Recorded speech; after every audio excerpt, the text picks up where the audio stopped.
Carmenate, what up, man?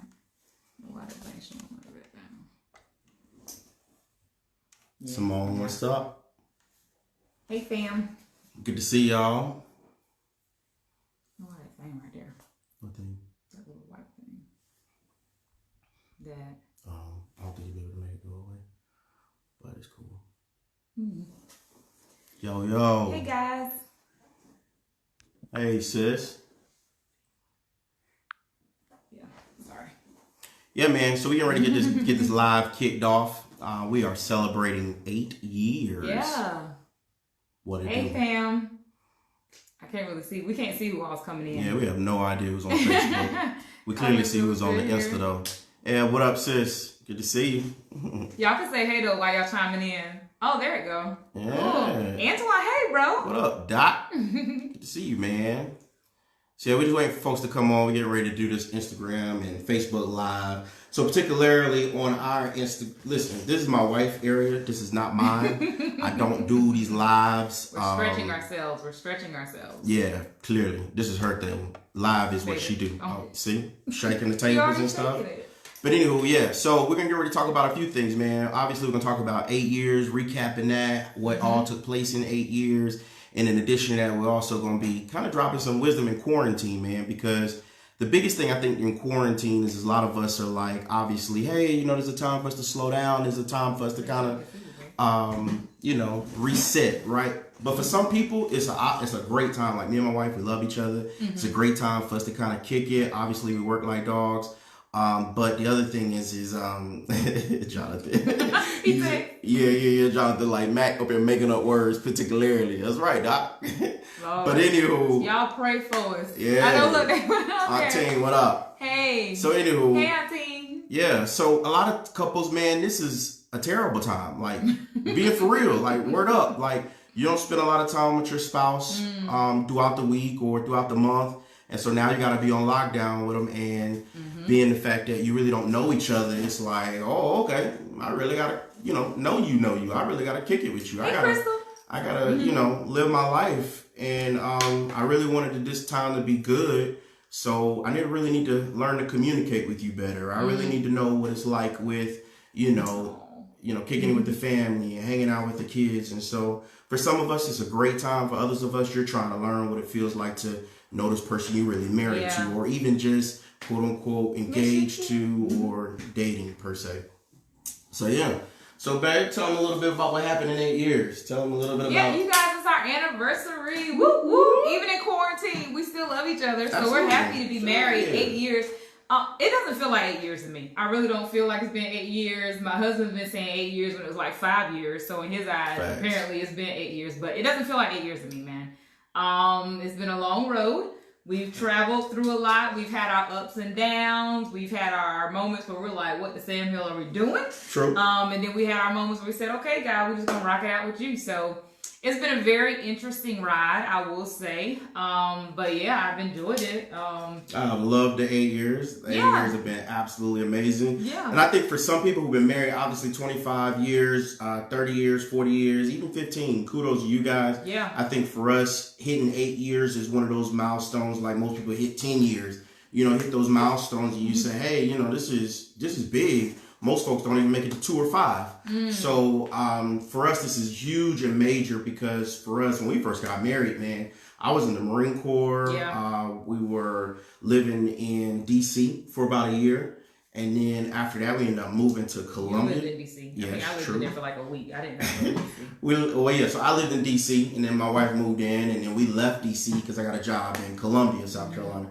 And we were in Columbia for like 8 years. And in that 8 years, a lot took place, right? So I got deployed. We found out about us having infertility. Yeah. Going through foster care and adoption. Yeah. And so for some people, even going through those things, a year away from my wife was purely insane. But another thing on top of that is going through infertility, because she wants to have kids. I want to have kids. Yeah. And we're like, oh, okay, then this is for real. Like, this is work, huh? So all that in mind, that is a lot that can actually tear a marriage down. Some people actually get divorced for infertility. So that's real. That's real deal Holyfield. And so some people wouldn't make it this far had they encountered some of those things. And so we just thank God we've made it this far. I'm grateful for the 8 years. I wouldn't want to do it with anybody else. Yeah. Absolutely. And so I think that going through that time period and learning what we've learned, I think it's a great opportunity for us to not, quote unquote, pat ourselves on the back, but it's an opportunity for us to share some wisdom and just share our good times, bad times, and just be able to help other people within that process as well. Because, like I said, everybody don't make it 8 years, Doc. Yeah. So we're just grateful. Truly grateful. To give you guys a little background too on our babies. Yeah. So for those of you that may or may not know, we have 4 foster kids. We have 2 sibling groups, right?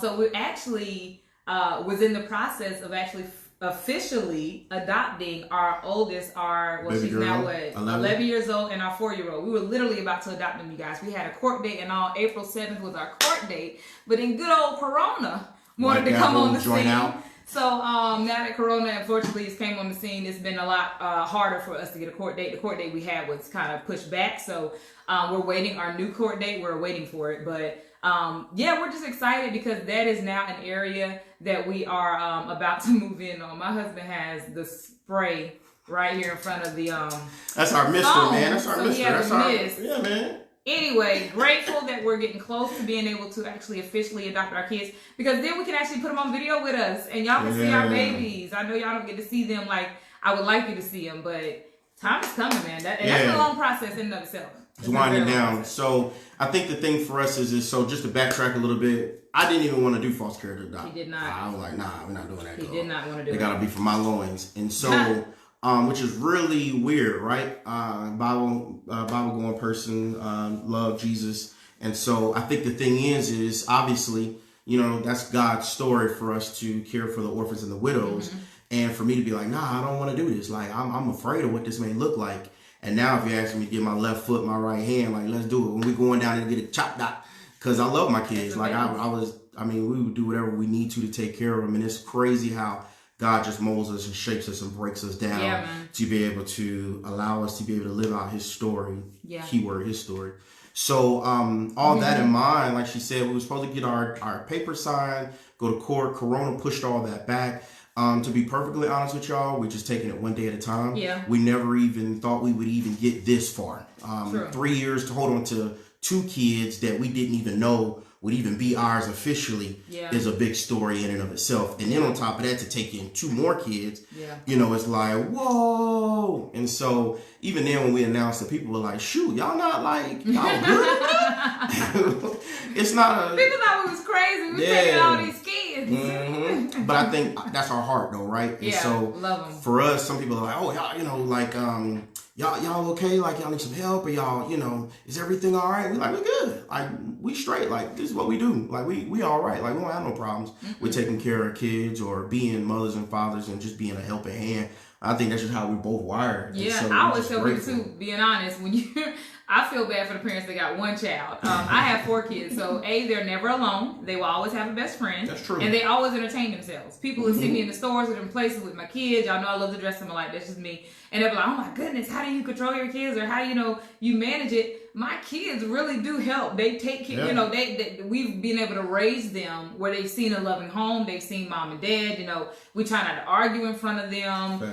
So we try to cover them as much as we can. And I think through them seeing that, it's then allowed them to act certain ways where people be, oh my gosh, your kids are so well mannered. And I'm being honestly, all we're doing is loving them. We're not the best in any way, shape, or form. We've had mess ups and all that stuff, but at the end of the day, we just do what we can. Like you said, it's the grace of God that keeps us. So So second thing is we want to go ahead and obviously start our adoption process on the second group of kids. Right. So I was just grateful for that, man, and just grateful for the kids even being a part of our family. Us, and then God allowing us to be a part of their lives. So it's been absolutely amazing. So in addition to that, now that we're on lockdown in this whole quarantine situation, what does it look like with 2 married folks? Yeah. Oh. No. I see little things. Oh, people popping in. Yeah. So what does this quarantine situation look like with 4 kids and a husband and a wife, and how are we doing it, right? How are we working from home? My wife works with DSS. I work for the church. And so the biggest thing for us is actually trying to manage this household with 4 kids. Yeah. 11, 4, 3, and 2, right? Yes. So it's a pure blown circus around this joint. It's not really. I think the thing is that, right? So this is one of the things we really wanted to talk about. Obviously, within this quarantine time, a lot of people are going to be locked down with their families. And some people may see it as, oh, shoot, like, I really don't know my spouse. Or I didn't know my kids were doing these things. How do I learn how to live in this new environment where we're all on just one confined area and we're trying to learn how to do life together, where some spouses don't even really know who each other are. And then if you've been away from your kids for quite a while, you don't even know who your kids are. Your kids are, trying to figure out you in that process as well. So originally, like I said in the beginning of the video, for a lot of people, learning what this new life looks like is going to be very difficult. For some people, family life is going to be really, really dope during these next 2 months, month, or whatever they're trying to lock us down to. But for some people, it ain't always going to be, sunflowers and, whatever the, movies look like, right? Or Instagram look like. So I think the biggest thing to keep in mind, man, when you're kicking it with your family and you learning your spouses, get back to the basics, right? So for a lot of people who are newly engaged, my personal recommendation is don't put everything on social media. Like, just be honest with you. Learn your spouse. Learn to live together. Learn to love one another. Before you just throw everything out there on social media, like, watch us, look at us, see how we do things. You really don't even know who you're living with as of yet. You got to get some more time built up into that process and lay a solid foundation within that process. As you're learning to live with your spouse and you're kind of learning each other again, reevaluate those conversations that I feel like may have been brushed under the rug, or reevaluate what your goals may look like for your family. Reevaluate what it looks like to teach your kids. The teacher was probably telling your kid as ratchet as all get out. And now you're oh shoot, I really see what they were saying. I know y'all done seen the memes on all of that stuff. So I think the biggest thing is that your kid?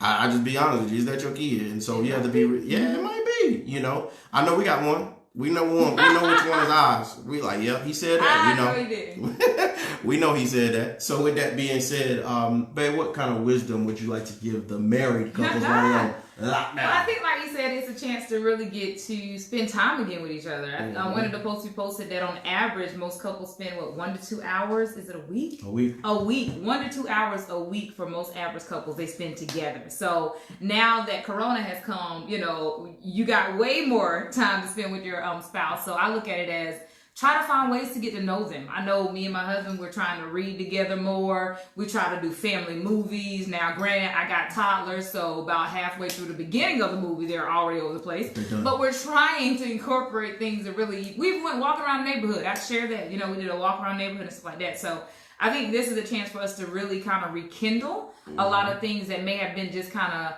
lost with transition. When you're always constantly at your job, you're always constantly out and about doing stuff, you're hanging with your girlfriends, you're hanging with your boyfriends. A lot of that's great, but what are you actually doing to build that marriage and keep that marriage going? And now I think it's a great time to actually sit down and make yourself get to know your spouse. Absolutely. I think for a lot of people too, the biggest thing to keep in mind is that when everything is gone away, what's really left? What is really there? When the job is going away, when the demands lay low, when the kids are gone, it's only going to be you and that spouse there. It's only going to be you and your loved ones there at the end of the day. And if you don't even know who you're living with, that's a very hard thing to even fathom and wrap your mind around of, hey, okay, I thought this was who I thought it was, or my spouse has changed this way, or I didn't know my kids even did that. And so that's going to be a very hard thing for some people to kind of grasp and wrap their minds around, of trying to relearn their spouse or trying to relearn what their kids look like or in this kind of environment. But I think the biggest thing is basically set some standards, but in addition to that, have some patience. Somebody said, hopefully their husband will get on lockdown. He still has to go in. Oh, I feel you. I get it, sis. That's her sister Shana. So, Shauna. So I think the thing is, for most people, man, basically set some standards, set some expectations, but in addition to that, have some patience with your spouse. Have some patience with your kids, man. I think growing up in most households, the level of patience that we have for kids, we have for each other, and what society tries to push on us is, oh, my tolerance level is 0 for this. Well, okay, that means you ain't got no patience, you ain't got no grace, you ain't got no mercy, you ain't got no love for nobody. But when something pops off with you, it's like, oh, okay, I need you to show me these things. Just give me some chance, So keep in mind, man, that at the end of the day, because we're in this lockdown situation, attitudes will flare up. Different thought processes will come to mind. Different understandings of how people actually act within a certain circumstance will change as well too. But I think the good thing is you'll actually get a good barometer or a good understanding of a situation that you probably wouldn't have an understanding of had this come about. So just have a better understanding of who you're actually living with, so you can actually do this longer rather than just for a temporary moment of time or whatever the case may be. I think for us, what's helped us is specifically because we got 4 young ones, right? Is basically take time outside, give the kids time to run around. Yeah. But the other thing is me and my wife, we have our space sometimes throughout the day, because obviously she's working very hard, I'm working very hard, and then we have our times we come together and just like kick it with one another. And I'll give you an example. After the days are done, one of our things we love to do is watch our show. What's our show? Cherish This Day. Yeah, that's our show, man. It's called Cherish This Day. And Married at First Sight. Yeah, that's All our American. Show. Yeah. So it's our show, man. Like, so when everything kind of dies down, those are the things we do. Like, we jump on them shows and we just kick it. Yeah. And then after the show, I think it's even more important for us is because we like to process things. Yes. We like to talk about, oh man, did you see what they did there? Yeah. Like, let me tell you what this could mean. Boom, boom, boom, boom, boom. And I know other couples are doing that too. Yeah, and I was about to say too, while we're on here, for the couples that are logged on, because I do see a lot of couples that are on here, share with us on this live some things that you have begun to do during this quarantine to kind of help your marriage and help you rekindle that love. Because at the end of the day, that's what we want to make sure we're doing is, instead of running away from our spouses, now we're in a place where you can't run away. You can't hide. You have to be right there in the face. So what are some things that you found yourself doing that has helped rekindle that love? We would love to be able to kind of see some of your comments and different things like that as well. Yeah, absolutely. Share the things you guys have been doing also too. And for some of you, it may not need to be rekindled. So but the idea is that you're probably doing some things really, really well that you can share with other couples. Yeah, man. Because I'm gonna be honest with y'all, man, everybody's situation ain't as, hunky-dory as we make it on social media. Or here's the thing, some people aren't posting anything at all because they know it's not happy and they feel like, hey, I don't want to give a false impression, and I'm not going to tell anybody until someone asks.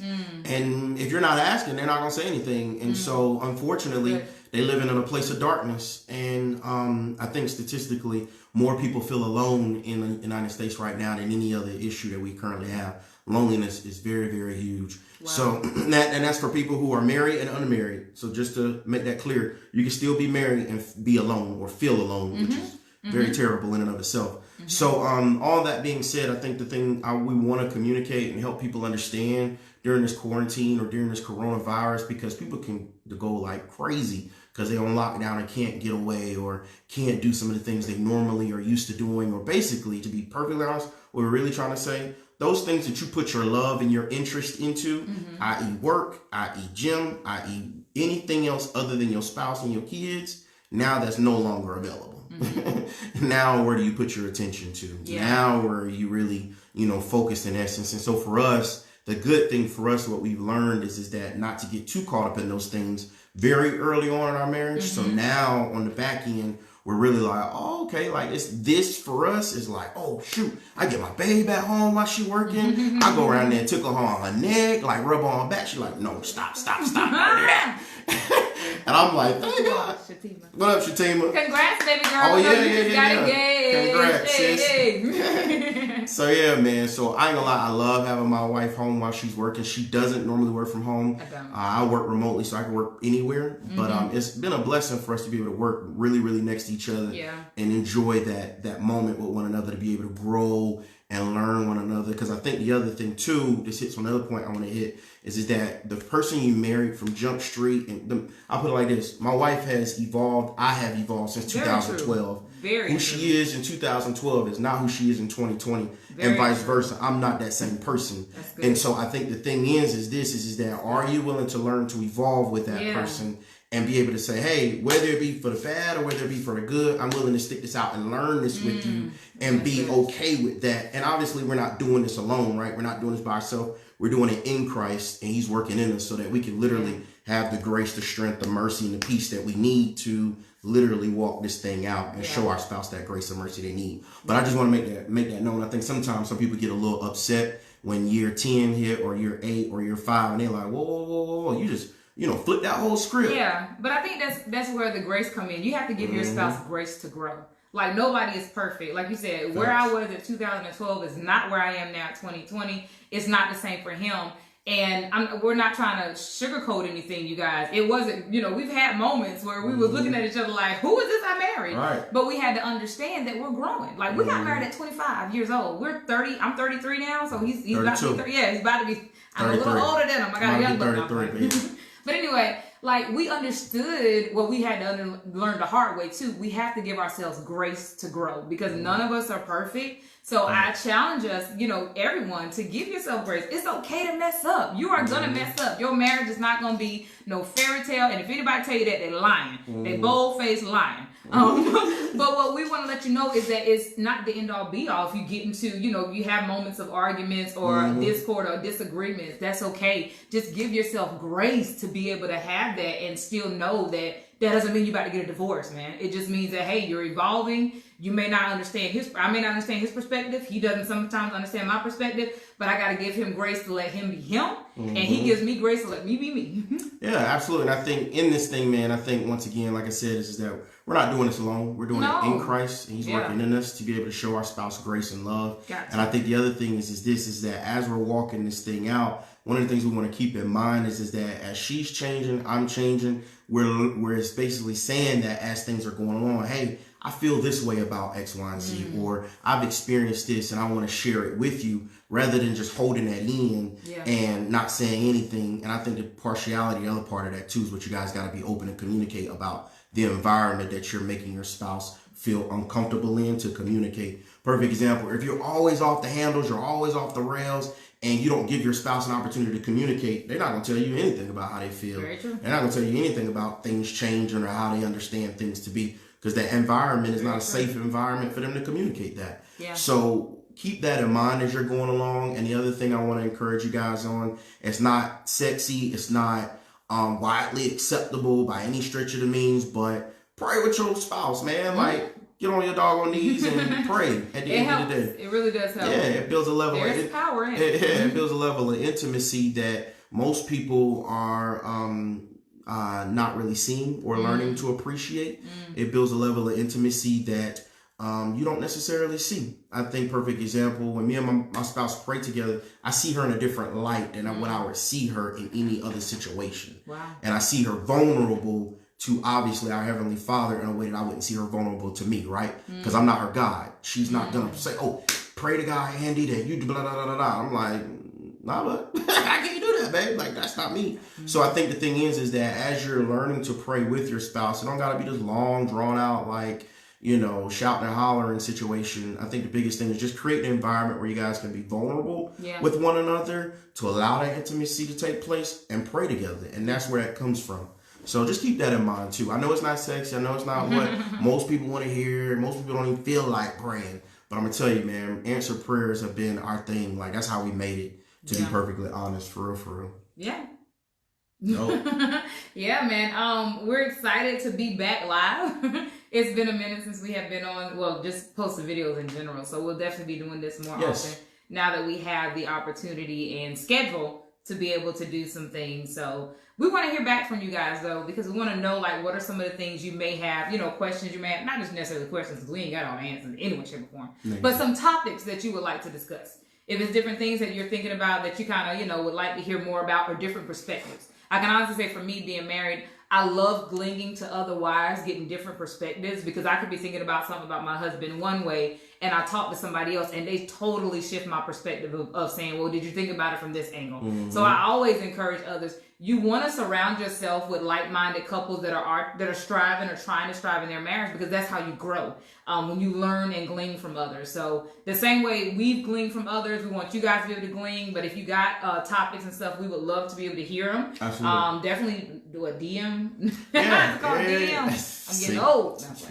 Yeah, DM, instant message, shoot us a message, whatever you got, man. So follow us on our social media platforms, on our personal pages. Hope Lives TV on Instagram, The Max on Facebook.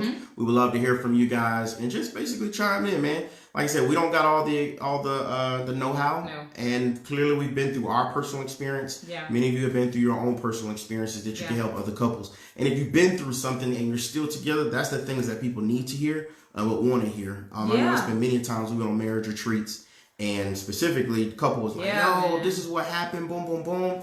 And we like, what was we arguing about again? Right. Like, they made it through that. And that's one of the beautiful things, though, about being surrounded with other couples. A lot of times you're going through something and you get that phase, oh, nobody's going through this but me. Oh, this is such a big deal. You get around some other people, you start telling your dad, they be like, child, please. Yeah. I wish I was dealing with what you were dealing with. So that's the beautiful thing about community. Community will literally help you see that, A, maybe it's not that big of a deal, and B, well, if they got through that, surely we can get through this. So, I mean, I encourage that, y'all. Please find people. Oh, I love you too. Find people that you can connect with and connect with them and glean, because that's what's going to help your marriage grow. The more you nurture your marriage, you will be amazed at some of the things that it will produce if you're willing to work at it. Thanks. I think that's all we got, man. Yeah. I love y'all. Appreciate everybody for jumping on. Yeah, thank y'all so much. Share the video. Still comment. Even after the video, comment on us. Yes. Let us know. Okay? Drop those questions, or, like I said, drop your personal experiences. Yes. Love you guys. We'll see you in the future. Bye. Deuces.